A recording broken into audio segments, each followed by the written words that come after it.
आरोप प्रत्यारोपांच्या नंतर सुद्धा भाजप काही शांत बसायला तयार नाही। जेवढी शिवसेना आक्रमक होताना दिसते तेवढाच भाजप सुद्धा आक्रमक होताना दिसतोय।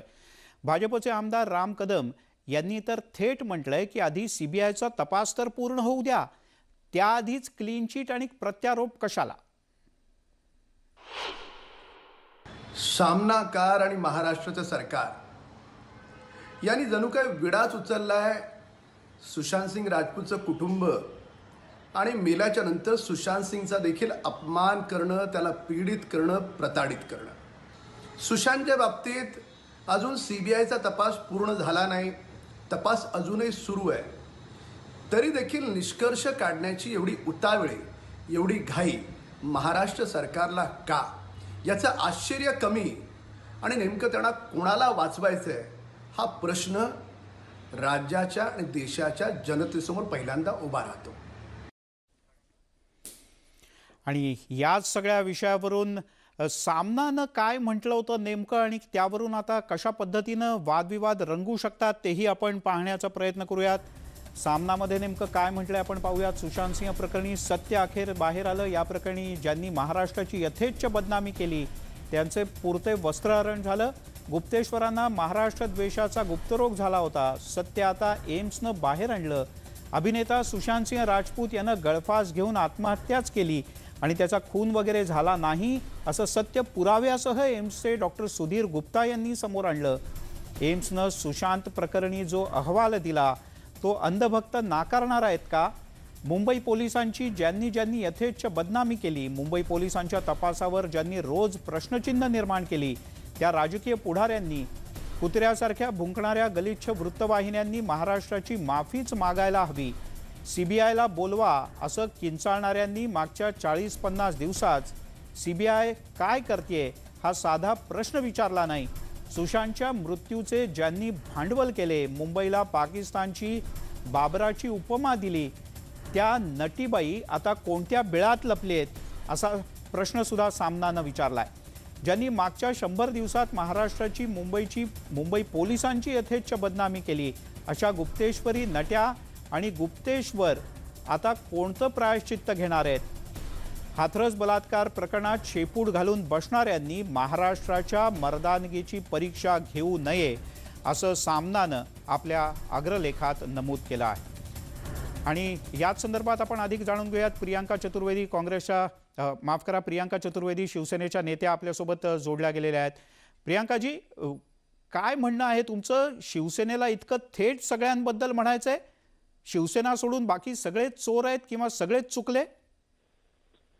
आप खुद ही देख लीजिए, जिस तरीके से पूरा माहौल बनाया गया, भारतीय जनता पार्टी की तरफ से बनाया गया, झांसी की रानी को झांसी की रानी से तुलना की गई, आज वो सब तमाचा खाए हुए चुप से बैठे हुए हैं, क्योंकि आज एक फोरेंसिक रिपोर्ट जो कि सिर्फ डॉक्टर सुधीर गुप्ता नहीं, डॉक्टर सुधीर गुप्ता के साथ साथ 7 देश के जाने माने एक्सपर्ट ने ये फोरेंसिक रिपोर्ट की जानकारी देश के सामने साझा की है।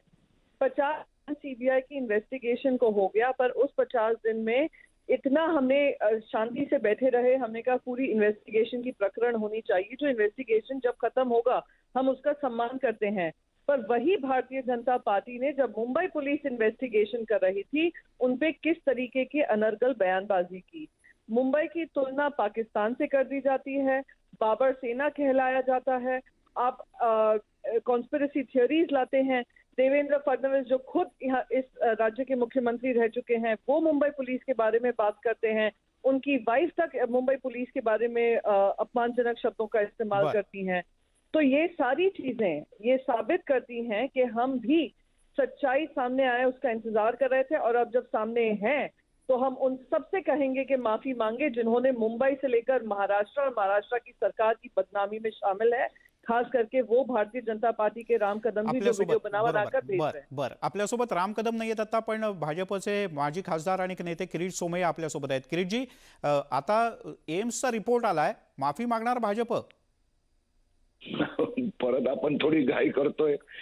त्यात शिवसेनेचे ठाकरे सरकार, ठाकरे परिवारचे लोक घाई करतात हे समजू शकतो, कारण की त्यांना सुरुवातीपासून भीती आहे। एम्सचा report is very very very very limited to viscera. आणि तो रिपोर्ट काय आहे, कोणत्या बेसिसवर आहे. टोटल सीबीआयला सुप्रीम कोर्टने सोपवली आहे तपास. तर let us wait, have patient. Supreme कोर्टने ज्यावेळी सोपवलं तर त्यावेळी बीजेपीचा कुठे प्रश्न आला की बीजेपी बोंबाबोंब करत होती. आता शिवसेनेच्या नेत्यांना खूपच घाई झाली आहे तर सुप्रीम पण कोर्टात मागणी जाऊन तर त्यांना तुमचीच सांगावं होती ना ना. सीबीआय आता- चौकशीची. अरे माझा भाऊ, सीबीआयची चौकशीची मागणी परिवाराने केली, आम्ही सपोर्ट केला, परंतु सुप्रीम कोर्टाने निर्णय दिला ना. तर सुप्रीम कोर्टाला आपण हे म्हणणार की ते बीजेपीचे हस्तक आहे. नंबर 2, मी जसं स्पष्टपणे सांगितलं की शिवसेना आणि काँग्रेसचे नेते हो 2 महिने एफआयआर नाही केली. नंबर 2, मूळ प्रश्न उपस्थित हा झाला की पोस्टमॉर्टम असा प्रकाराचा मृतांमध्ये त्याचं इन कॅमेरा शूटिंग केलं जाते. ती सीडी कॅसेट हे ठाकरे सरकारने का लपवली, बर का ते आपण देत नाहीये. बर आपण हे विचारूया अरे, नंबर प्रियांकाजी. हे जे नको नको नको बरं. एक मिनिट, ठीक आहे, पूर्ण असं करा, नका पूर्ण करू. करा, मी पूर्ण पूर्ण. उत्तर देतो आणि समाप्त करतो. हा, ठीक आहे ना, पूर्ण. हे शिवसेना नेते ठाकरे सरकार का लपवते ती सीडी. जिथे सुशांत सिंगची घटना घडली त्याचा पण इन कॅमेरा शूटिंग फोटोग्राफी झाली असेल, ते का दडपतायत ते लोक. बर आपण कोणत्या परिस्थितीत ते वातावरण निर्माण झालं, कसं झालं, काय झालं, latest wait for CBI report. ठीक आहे, आपण त्यांना विचारूयात किरीटजी, तुमच्या एकेका प्रश्नाचं उत्तर घेऊयात. प्रियांकाजी, तुम्हाला त्यांचं म्हणणं आहे की तुम्ही फार घाई करताय, अजून सीबीआयचा फायनल रिपोर्ट आलाच नाही, फक्त एम्सचा रिपोर्ट आलाय.